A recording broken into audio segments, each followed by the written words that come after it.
L'axe Amdalaï-Kagbelen, une zone stratégique de Conakry, est historiquement un bastion des manifestations en Guinée. Elle est perçue différemment selon les sensibilités politiques, axe de la démocratie pour les partisans de la contestation et axe du mal pour ceux qui y voient un foyer de troubles. Cette particularité attire l'attention des acteurs politiques qui cherchent à y asseoir leur influence. Abonnez-vous pour nous donner de la force. Dans cette dynamique, le mouvement pour l'alternance en Guinée, MIJ, dirigé par Baba Alimou Bari, un proche du Premier ministre Ba Ouri, a tenté de mobiliser la jeunesse de l'Axe en faveur du pouvoir en place.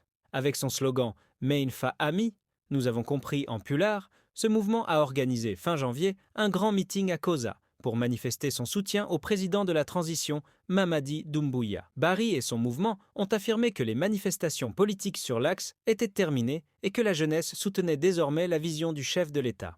Retour à la réalité, un échec rapide. Pour concrétiser leur engagement, les membres du MAJ ont commencé à afficher des portraits de Mamadi Doumbouya sur toute l'étendue de l'axe Amdalaï-Kagbelen. Cependant, cette initiative a provoqué une vive opposition de la part d'autres jeunes, qui ont immédiatement arraché et détruit ces effigies.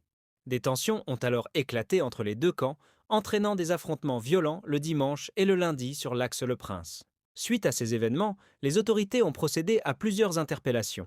Face à cette crise, les responsables du MAG ont tenté de se justifier. Le mardi 11 mars, certains d'entre eux se sont réunis à Amdalaï pour présenter leurs excuses, attribuant la responsabilité des violences à des infiltrés.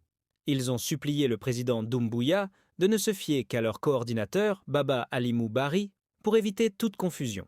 Un château de cartes qui s'effondre, ces événements ont gravement entaché la crédibilité du MAG. Le mouvement, qui prétendait contrôler l'axe et rallier ses habitants à une seule cause, se retrouve rapidement mis en échec.